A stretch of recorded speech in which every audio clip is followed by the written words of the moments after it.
અમદાવાદની બહાર નીકળી ગયા હતા, તો ત્યારથી રાહ જોતા ક્યારે સાળંગપુર આવે. ફાઇનલી અત્યારે રાતના 7:30 વાગી ગયા છે. મંદિરના દર્શન તો અત્યારે દેખાય છે મંદિર. દાદાના દર્શન તો ત્યાં પહોંચીને પછી થાય. In 300 meters,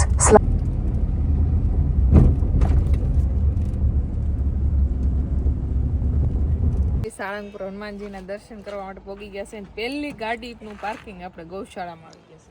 અહીંયા ગૌશાળા છે. ગાયોના દર્શન થયા છે. એટલે આ સંદેશ એ કહેવા માંગે છે કે આ ગાયો દ્વારા હું હનુમાનજીના દર્શન કરું છું. અને હું હનુમાનજીના દર્શન હાવ નાની એવી હતી ત્યારે કર્યા હતા. 24 વર્ષ પછી પાછી આવીશું દર્શન કરવા માટે. તો જો આ સાળંગપુર હનુમાનજી મંદિર છે, ત્યાં ગૌશાળા છે ને ત્યાંની આ બધી ગાયો છે. મસ્ત ગાયો છે, બધી ગીર ગાયો છે.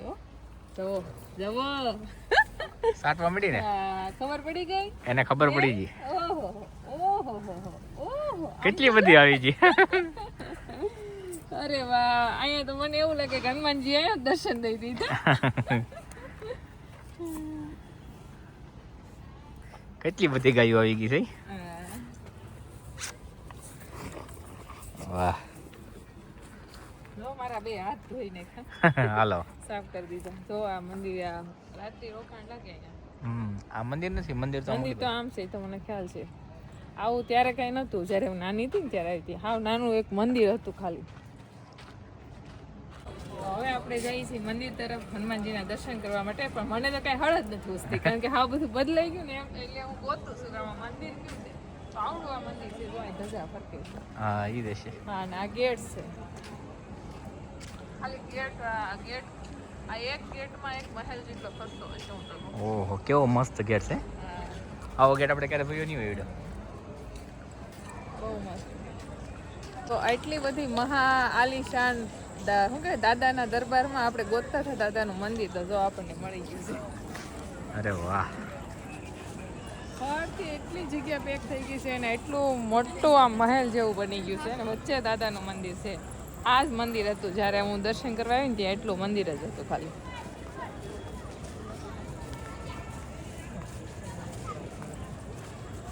અદ્ભુત, કેવો આનંદ મળે અહીંયા. બહુ મસ્ત. આવા હું કે ધામમાં આવીને તો આમ એટલો આનંદ મળે. શું કે આપણે ગાયોનું કામ કરતા હોય એટલે દર વર્ષે કે દર્શન કરવા નીકળી ન હોય કે એટલે આવી રીતના ક્યારેક ક્યાંક ગયા હોય ને આવી રીતના દર્શન થઈ જાય તો અમારી માટે તો મોટી ભાગ્યની વાત કહેવાય એમ. બાકી જે માણસ ફ્રી હોય તો દર મહિને અથવા તો દર વર્ષે આવતા હોય, પણ આપણીથી નથી આવવાતું. એટલે ક્યારેક ગાયોની કૃપા થાય તો અમારે દર્શન થઈ જાય છે.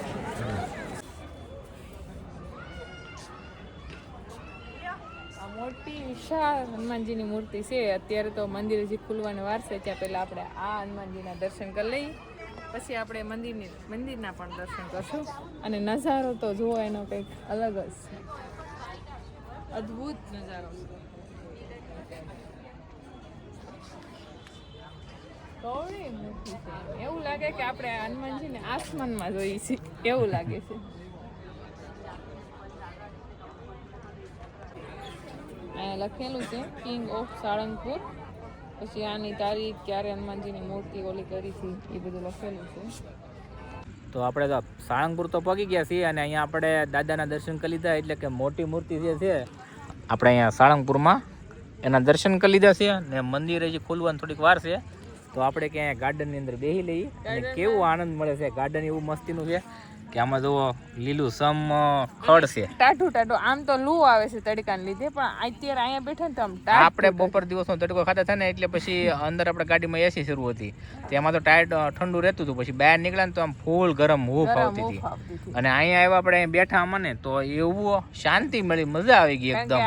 ટાઢું છે એકદમ. હા, અને ફરતો નજારો દર્શન થાય છે. આ બાજુ મંદિર છે, આ બાજુ હનુમાનજીની મૂર્તિ છે, આ બાજુ જુઓ. લગભગ અહીંયા કોઈ આવ્યું ન એવું બને નહીં, બધા આવી ગયા હોય. એક વાર તો આવી ગયા હોય બધા.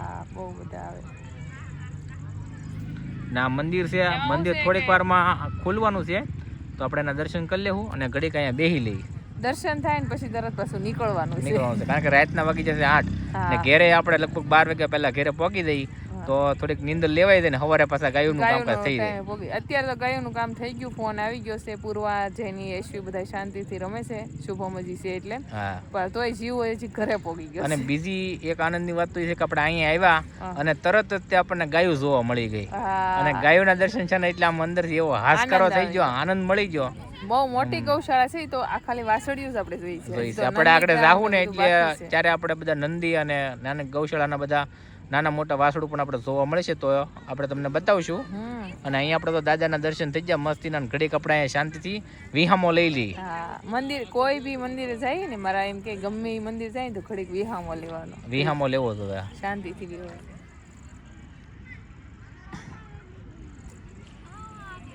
આવું તો વિચાર્યું નતું કે આપણે સાળંગપુર આવશું. આપણે તો ગાંધીનગર ગયા હતા પણ વળતા બધાએ નક્કી કર્યું કે અહીંયા આડું આવે છે તો આપણે સાળંગપુર થતા આવીએ. એટલે કે સવારે આપણે નક્કી નતું કે સાળંગપુર આ અંધળ આવી ગયું કહેવાય, આવી ગયું. હા, અણધાર્યું અંધળ કહેવાય. અણધાર્યું.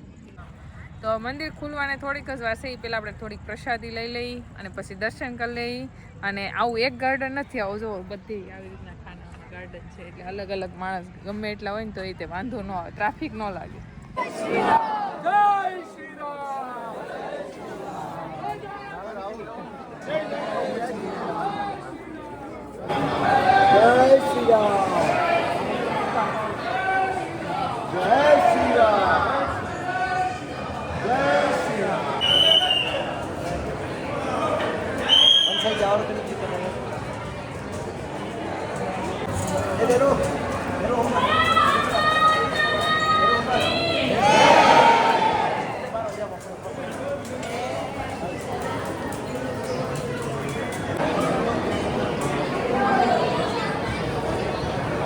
આખું મંદિર લાકડાથી બનાવેલું છે અને આની સ્ટાઇલ જુઓ, કેટલા વર્ષો જૂની છે ખબર નહીં.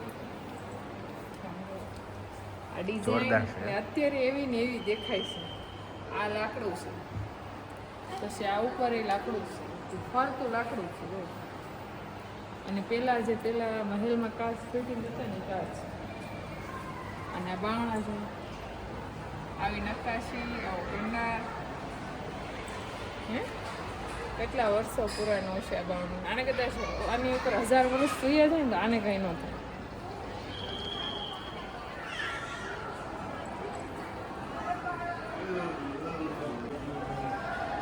આ થંભ છે ને એ લાકડાનો આવા બીમ નાખ્યા હોય ને, બીમ હોય એની ઉપર આવું ફર્નિચર લાકડાનું કરેલું, હેઠે તો આ પથ્થરનું હોય છે થાંભલું. પથ્થરનું જ આખું. પેલા આપણે ખબર હોય તો જૂના મકાનમાં નીચે પથ્થરની આવી રીતના થાંભલી કરતા અને ઉપર લાકડાની થાંભલી ઊભી કરતા. હા. આપણે જ્યાં કે ડુંગર ઘરે જૂનું મકાન છે ને એની હેઠે પથ્થરની આવી રીતના છે અને ઉપર આવી એનો લાકડા. કંડાર કેવો હોય કા? હા, બહુ મસ્ત. અત્યારે રાતના 8:30 વાગી ગયા છે અને પ્રસાદીનો ટાઈમ થઈ ગયો છે એટલે આપણે અહીંયા સુધી તો ધક્કો લીધો છે તો હવે આપણે પ્રસાદી તે લેવો જ પડે. એટલે પ્રસાદ લેવા થાય ને એ આમ જો કેવી રીતના જવાનું છે. લીપ છે. હા, તો જોઈએ છીએ આપણે રોજ સાણ વાહિંદા ઢાળિયામ કરીએ હવે લીફમાં જઈ શકશું કે નહીં. આવે જ તે આપણને. કેમ શું આવવાની લીફમાં ચડી ગઈ. જો આવું છે ગાયોનું કામ કરતા હોય ને એટલે. આવે ની ખબર ન હોય ને કોઈ દી, ચડ્યા ન હોય પહેલી વાર હોય એટલે. ના, એકવાર આપણે ગયા હતા સુરત ત્યારે ગયા હતા તો બહુ સમય થઈ તો એક પણ મંદિર ભોજનાલય કેમ છે? એક નંબર. હોય ને ત્યારે આવું બધું બને. તો જમવા માટે તો આપણે પ્રસાદ લઈ લીધું છે ને. જમવામાં છે ને કઢી છે, ખીચડી છે, શાક છે, શેરડાનું શાક, રોટલી ને દાળ ભાત, ઓલા કઢી ભાત છે. કેમ પણ આવી જમવાની સુવિધા હોટલમાં ન હોય એટલી સુવિધા છે અહીંયા.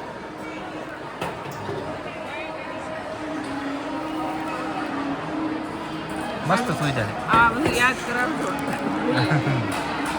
તો આપણે દાદાની મહાપ્રસાદ લઈ લીધો છે ને હવે આપણે ઘર તરફ જવાનું છે. પણ આવું બધું હોય ને તેમ થાય હજી એકવાર નજર ફેરવતા થાય, બધું દર્શન કરતા થાય, ફરી પાછું ક્યારે આવાય કંઈ ખબર નહીં. એટલા માટે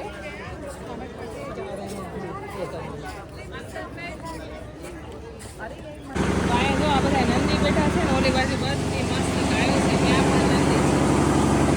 આમ ઘર જેવા ઘર જ બનાવેલા છે. પણ આપણે છે ને જાઉં તો ઊભા થઈ જાય એટલે આપણે અંદર નથી જવાના. સામે તો નિરણ કટિંગ થાય છે. એમ આપણે કેમ ઘર હોય એમ આ નંદીને ને ગાયોને પણ ઘર છે જો અંદર. આપણે હનુમાનજીના દર્શન કરી લીધા છે, પ્રસાદી લઈ લીધી છે અને હારે પણ પ્રસાદી લઈ લીધી છે ને હવે આપણી ગાયું વાટ જોતી છે એટલે આપણે જવાનું છે ઘરે. કેટલા વાગે પહોંચીએ કઈ નક્કી નથી અત્યારે.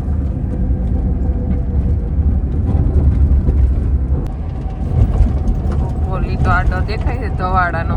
ઈ ફેક્ટરી ક્યાં છે? ધવાડો ક્યાં છે? ફેક્ટરી છે અહીંયા છે એ ધવાડાની. ક્યાં પહોંચ્યો જો? રાતના 1 વાગી ગયા છે અને આપણે પોગી ગયા છે ને આમ જોવો એટલા વાગે આપણો રખવાડી છે ને એ વાટ જોતો હતો ક્યારે આવે એમ. હું છું કોઈ માર્યું?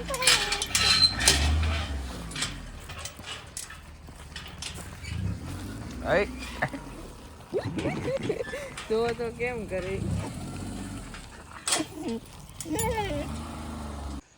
આમ જુઓ ગલું આપણી રાહ જોતો તો 1:30 વાગી ગયો છે આપણે પોગવામાં. હવે તો આંખો એમ થાય છે કે કઈ હુવા ભેગા થઈને આપણી ગાયું જુઓ લક્ષ્મી ને કંકુ ને ગાડીનો અવાજ આવે તો બે ઊભી થઈ ગઈ. હા કંકુ શું કરો? હે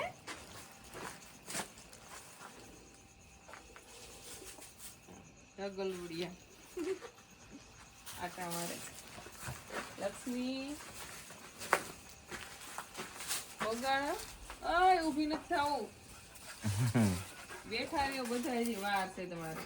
હો ગલો સારું હાલો હવે આપણે જ્યારે કોઈને જગાડ્યા વગરના શાંતિથી હુઈ જાય.